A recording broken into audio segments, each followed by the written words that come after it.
अमरनाथ गुफा की सबसे पहली खोज 16वीं शताब्दी में एक बूटा मालिक नामक मुस्लिम गडरिये ने की थी। एक दिन उसको एक साधु ने कोयले से भरी हुई कांगड़ी हाथ सेंकने का पात्र दिया था।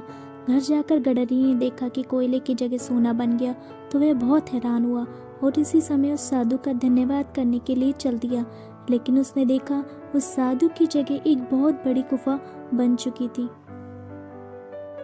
जब वह गडरिया गुफा के अंदर गया तो उसने वहां बर्फ से बना हुआ शिवलिंग देखा। उस गडरिये ने इस बात का गांव वालों को बताया। उसके बाद यह तीर्थ स्थल बन गया। आज भी इस गडरिये के वंशज इस अमरनाथ गुफा की देखरेख करते हैं और चढ़ावे का 1/4 आज भी उस गडरिये के वंशजों को मिलता है। इस अमरनाथ गुफा में बर्फ की बूंदें गिरने से शिवलिंग बनता है, लेकिन बर्फ कहाँ से आती है इस बात आज तक कोई पता नहीं लग सका। हैरानी की बात तो यह है कि यह शिवलिंग बिल्कुल ठोस बर्फ का बना होता है, जबकि उसके आसपास गिरने वाली बर्फ बिल्कुल भुरभरी होती है। इस शिवलिंग का आकार चंद्रमा के आकार के साथ घटता बढ़ता रहता है। जब चंद्रमा का आकार बिल्कुल समाप्त हो जाता है तो इस शिवलिंग का आकार भी समाप्त हो जाता है। जब भगवान शिव माता पार्वती को कथा सुनाने के लिए इस गुफा में लाए तो उन्होंने काल अग्नि को आदेश दिया कि इस गुफा में जितने भी जीव हैं उन सबको भस्म कर दो। काल अग्नि ने आदेश पाकर सभी जीवों को भस्म कर दिया, लेकिन वहां पर कबूतर के 2 अंडे रह गए। क्योंकि अंडों को सजीव नहीं माना जाता, इसलिए वो बच गए। जब भगवान शिव माता पार्वती को अमृत का रहस्य बताया तो उन अंडों में से कबूतर निकल आए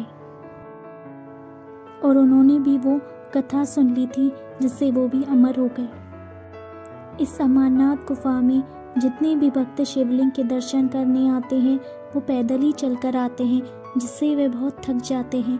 लेकिन जब वह इस गुफा में पहुंचते हैं तो उनकी सारी थकान गायब हो जाती है। इसके पीछे क्या रहस्य है उसका भी आज तक कोई भी पता नहीं लग पाया है। इस गुफा में भगवान शिव ने माता पार्वती को बताया कि इसके गले में जो मुंडमंडल है, मुंडमाला है, वह पार्वती के ही पूर्व जन्म के हैं। भगवान शिव ने माता पार्वती को बताया कि जब भी तुम जन्म लेती हो और मृत्यु को प्राप्त होती हो तब भी इस मुंडमाला में एक मुंड बढ़ जाता है और इस मुंडमाला में सारे मुंड तुम्हारे ही हैं। भगवान शिव ने अमरनाथ गुफा की ओर जाते समय 5 तत्व जल, वायु, पृथ्वी, अग्नि और आकाश का त्याग किया था। सबसे पहले उन्होंने पहलगाम में अपनी नदी बैल का त्याग किया था। उसके बाद चंदनवाड़ी में अपनी जटाओं से चंद्रमा को मुक्त किया था।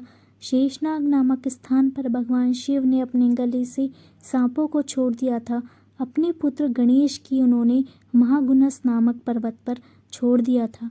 उसके बाद भगवान शिव ने पंचतरणी में जाकर 5 तत्वों का परित्याग किया।